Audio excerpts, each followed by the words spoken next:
Taiwan को इस वक्त चीन के जंगी जहाजों ने चारों तरफ से घेर रखा है। चीन के ये जंगी जहाज लगातार ताइवान को डराने के लिए युद्ध अभ्यास कर रहे हैं, लेकिन इन सभी के बीच अमेरिका ने एक बड़ा फैसला लिया है। अमेरिका ने अपना एक बड़ा जहाज भारत के तट पर भेज दिया है। इतिहास में ऐसा पहली बार हुआ है जब अमेरिका ने इतना बड़ा कदम उठाते हुए अपने जहाज को भारतीय तट पर भेज दिया है। ये खबर चीन को बेचैन करने वाली है। दरअसल अमेरिका का एक बड़ा जहाज 11 दिनों के लिए भारत के तट पर खड़ा रहेगा। अमेरिका के इस जहाज का नाम चार्ल्स ड्रू है। आधिकारिक तौर पर यह बताया गया है कि अमेरिका का यह जहाज मरम्मत के लिए चेन्नई के कट्टुपल्ली शिपयार्ड में आया है, लेकिन एक्सपर्ट्स का मानना है कि भारत को इसके कई रणनीतिक फायदे मिलने वाले हैं।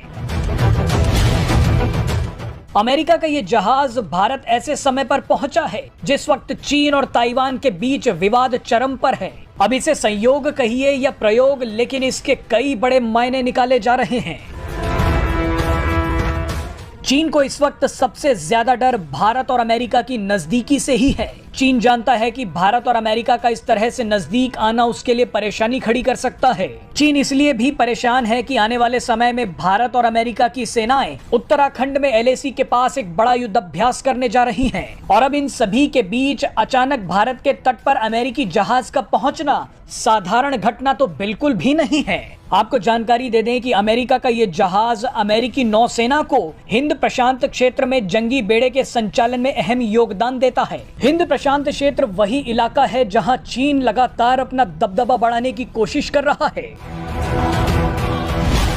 भारत के रक्षा मंत्रालय के मुताबिक ये पहली बार हुआ है जब अमेरिका ने अपने जहाज को रिपेयरिंग के लिए भारत भेज दिया। रक्षा मंत्रालय ने कहा कि ये सब कुछ भारत और अमेरिका के बीच बढ़ते सामरिक समझौतों की वजह से संभव हो पाया है। विशेषज्ञों का मानना है कि अमेरिकी जहाज की रिपेयरिंग का मौका भारत के लिए नए अवसर भी लेकर आया है। इस जहाज की रिपेयरिंग से भारत का शिपयार्ड रिपेयरिंग बाजार वैश्विक स्तर पर प्रचारित होगा। इससे देश में रोजगार के अवसर भी बढ़ेंगे और मेक इन इंडिया को भी फायदा मिलेगा।